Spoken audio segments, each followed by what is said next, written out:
Hello bachcho, let's read this question. The question say that if the name of organic compound is suffixed with "ol" and contain 2 carbon atom in the molecule, then write the name and molecular formula of that organic compound.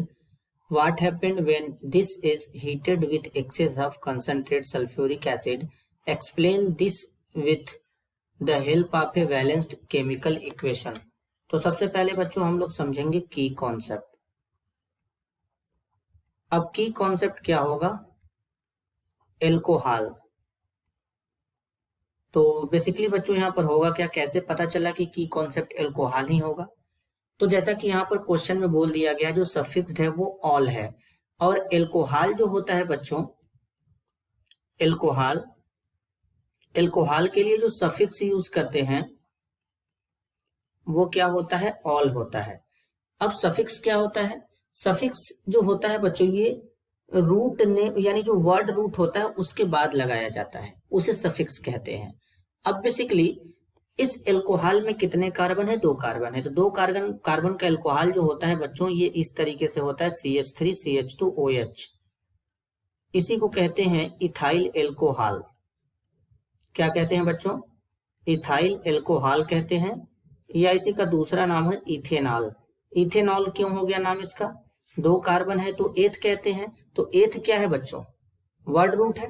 इसके बाद तो कैसे लिखे इसका नाम, ये जरा समझ लेते हैं। 2 कार्बन है तो एथ लिख देंगे, तो एथ हमारा वर्ड रूट हो जाएगा। सिंगल बॉन्ड है तो एन लगाएंगे, और OH है तो एल्कोहल है, एल्कोहल में क्या लगाते हैं? सफिक्स ऑल लगाते हैं।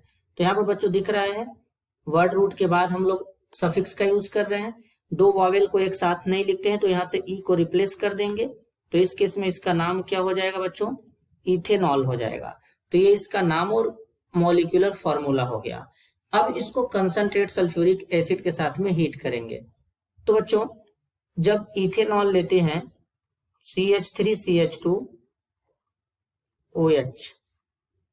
CH3 CH2OH होगा बच्चों यहाँ पर इसका मॉलिक्यूलर फॉर्मूला। तो अब इसको क्या करेंगे? कंसंट्रेट सल्फ्यूरिक एसिड के साथ ट्रीट करेंगे, हीट करेंगे।